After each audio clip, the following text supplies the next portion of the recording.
அஸ்ஸலாமு அலைக்கும் வரஹ்மத்துல்லாஹி வபரகாத்துஹு. உங்கள் அனைவரின் மீதும் ஏக இறைவனின் சாந்தியும் சமாதானமும் உண்டாகட்டுமாக. சிந்தனைக்கு சில மணித்துளிகள். ஒருவர் மிகவும் சோர்வாக காணப்பட்டார். நேற்று வரைக்கும் சந்தோஷமாக இருந்த அந்த மனிதர் முடங்கி போய் முகத்திலே கவலைகளுடைய ரேகைகள் தென்பட ஆரம்பித்து விட்டது. ரொம்ப கவலையாக இருந்தார். காரணம் கேட்கப்பட்ட போது அவர் சொன்னார்,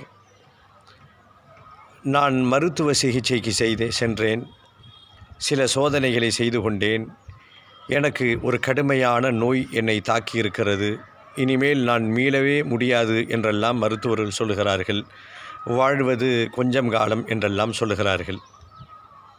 அதை நினைத்தேன், நான் வருத்தப்பட்டேன் என்று புலம்பிக் கொண்டிருக்கிறார்.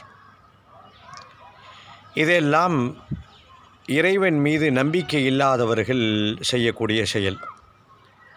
ஒரு இறை நம்பிக்கையாளனுடைய நிலை எப்படி இருக்கும் என்று சொன்னால், ஒரு பக்கம் சிகிச்சை நடந்து கொண்டே இருக்கும், இன்னொரு பக்கம் முழுமையாக தங்களுடைய பொறுப்பை ரப்பிடத்திலே இறைவனிடத்திலே ஒப்படைத்து விடுவார்கள்.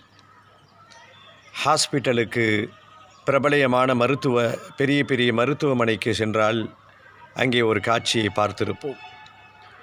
3 மதங்களினுடைய குறியீடாக ஹிந்துவுடைய கோயில் வைத்திருப்பார்கள், கிறிஸ்துவ குறியீடாக இயேசுவினுடைய படத்தை வைத்திருப்பார்கள், இஸ்லாத்தினுடைய குறியீடு என்பதாக அவர்கள் நினைத்து கொண்டு மக்காவினுடைய புகைப்படத்தை வைத்திருப்பார்கள்.